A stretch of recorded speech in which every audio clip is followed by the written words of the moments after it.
지난 편에서 우리는 탐관오리의 수탈과 세도정치의 어둠 속에 신음하던 조선 백성들의 이야기를 전해드렸습니다. 삼정의 문란은 민심을 바닥까지 갈아엎었고 홍경래의 난과 임술 농민봉기는 그 분노의 폭발이었습니다. 그러나 19세기 조선을 뒤흔든 것은 굶주림과 억압만이 아니었습니다. 지금까지 조선 사람들이 경험하지 못했던 전혀 새로운 종류의 혼란이 밀려오고 있었습니다. 서양의 종교와 사상이 파도처럼 쳐들어오고 그에 맞서 새로운 정신적 기둥을 세우려는 움직임이 조선 땅에서 솟아오르고 있었습니다. 오늘 우리가 이야기할 주인공들은 왕도 장군도 아닙니다. 처형당한 종교인들, 그리고 새로운 사상의 씨앗을 뿌린 한 초야의 인물입니다. 이것은 천주교 박해와 동학 창시, 조선이 근대와 마주하기 직전에 벌어진 신앙의 전쟁 이야기입니다. 천주교가 조선에 처음 발을 디딘 것은 선교가 아니라 학문 연구를 통해서였다는 점이 매우 독특합니다. 17세기 중국에서 활동하던 예수의 선교사들이 남긴 한문 서학 서적들이 조선 지식인들의 손에 들어왔습니다. 이 책들은 서학, 즉 서양의 학문으로 불리며 처음에는 지적 호기심의 대상에 불과했습니다. 그 중에서도 마테오 리치가 쓴 천주시대는 조선 지식인 사회에 큰 충격을 주었습니다. 성리학적 세계관에 지쳐 새로운 진리를 갈망하던 남인 학자들이 서학에 깊이 빠져들기 시작했습니다. 이벽, 권철신, 이승훈 같은 젊은 학자들이 천주교 교리를 진지하게 연구하기 시작했습니다. 1784년, 이승훈은 북경에서 프랑스인 선교사에게 세례를 받고 조선 최초의 세례교인이 되어 돌아왔습니다. 그는 이벽은 다시 다른 이들에게 세례를 주며 조선 최초의 천주교 공동체가 탄생했습니다. 이 공동체는 사제 한 명 없이 평신도들이 스스로 교회를 운영하는 세계 유례없는 형태였습니다. 서울 수표교 근처 명례방, 김범우의 집이 초기 천주교 신자들의 집회 장소가 되었습니다. 그러나 1785년 이 집회가 관아에 발각되면서 조선 천주교의 첫 번째 시련이 시작되었습니다.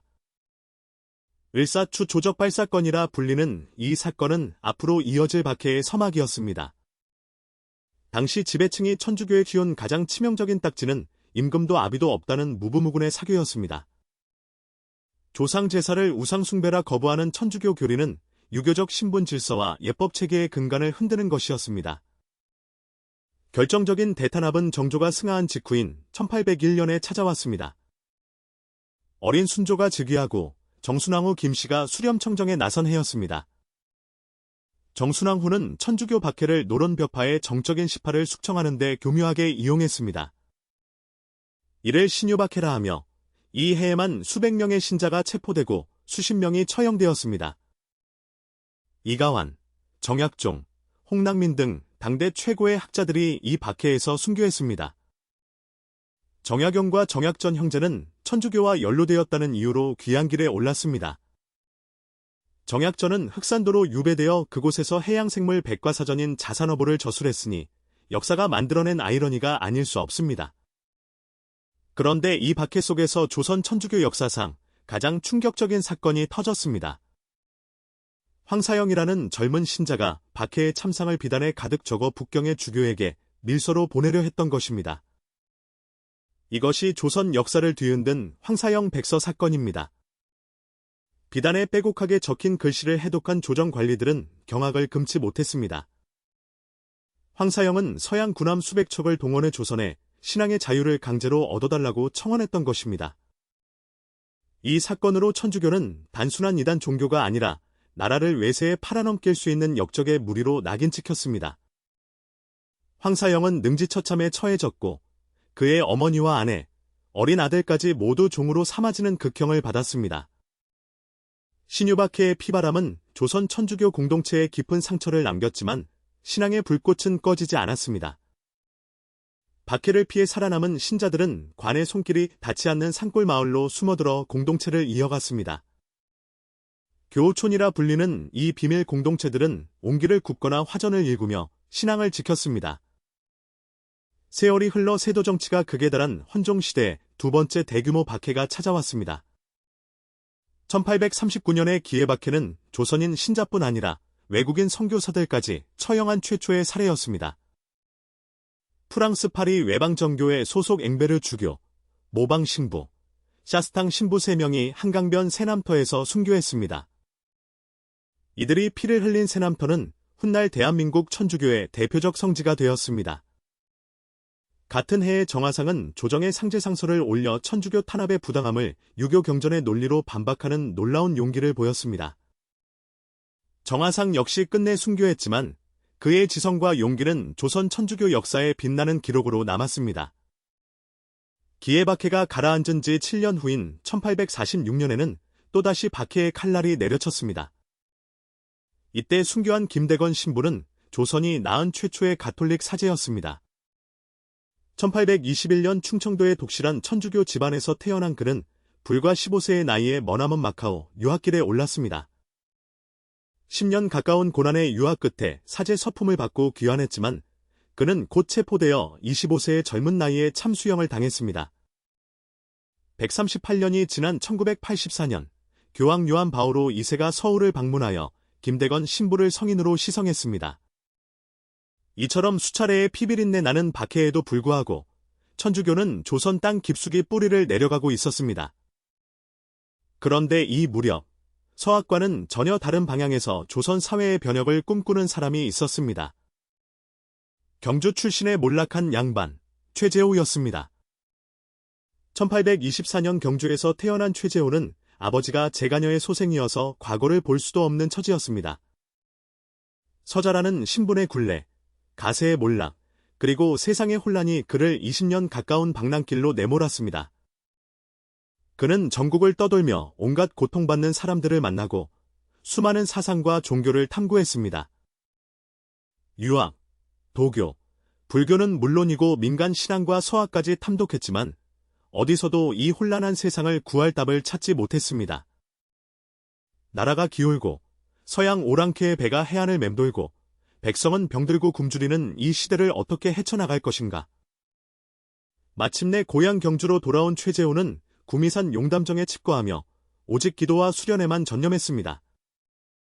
그리고 1860년 4월 5일 최재호는 인생 전체를 바꾸는 신비 체험을 했다고 전해집니다. 그는 하늘님, 즉 하늘의 절대자와 직접 대화를 나누었다고 주장했습니다.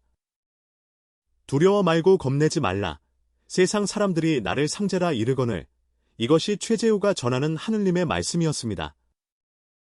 최재호는 이 체험을 시천주, 즉 사람이 몸 안에 하느님을 모신다는 개념으로 정리했습니다.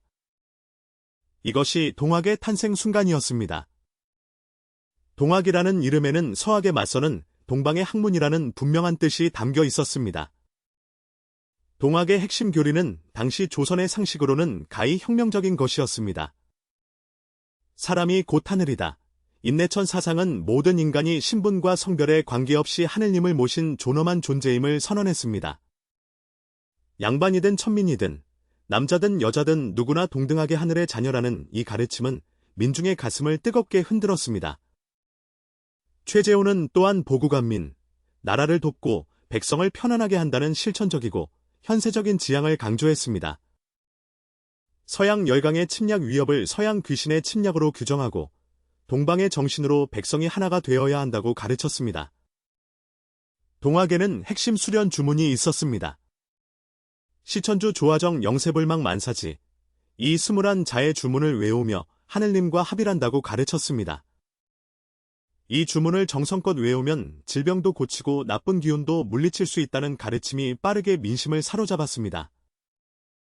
실제로 동학 공동체 안에서 기도로 병이 나았다는 소문이 퍼지며 더욱 많은 사람들이 동학에 귀의하기 시작했습니다. 천민도 여자도 어린아이도 평등하게 받아들이는 동학 공동체는 조선 역사상 그 어떤 종교나 사상보다 혁신적인 공간이었습니다. 최재호가 교를 연 지 불과 3년 만에 경상도 일대를 중심으로 수천 명의 신도가 생겼습니다. 하지만 동학의 급속한 성장은 조정의 눈에 위험한 신호로 포착되었습니다.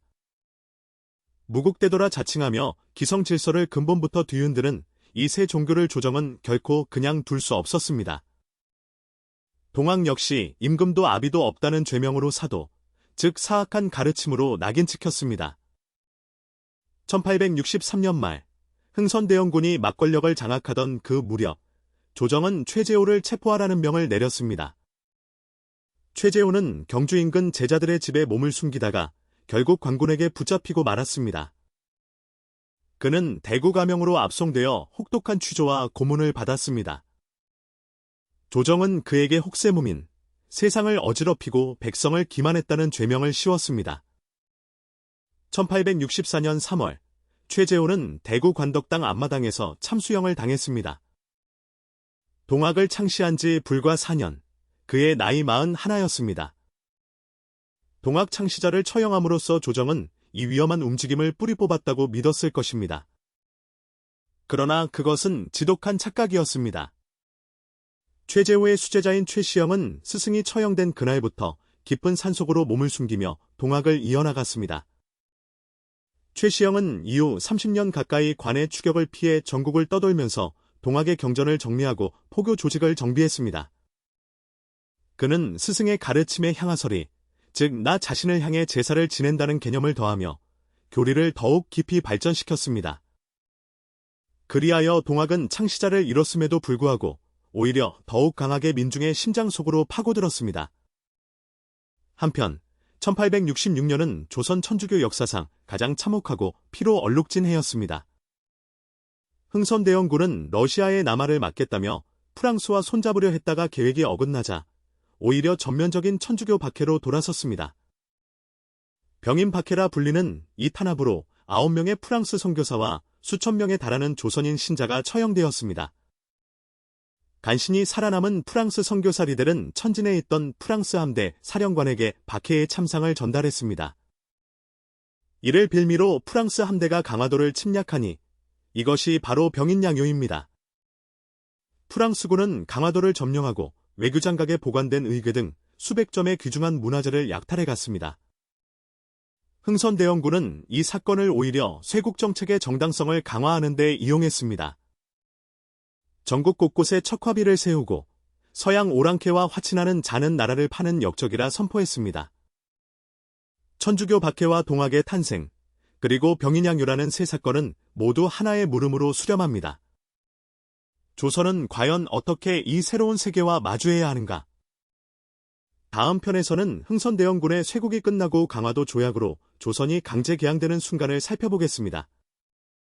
닫힌 문이 폭력적으로 찢기던 그날의 이야기입니다.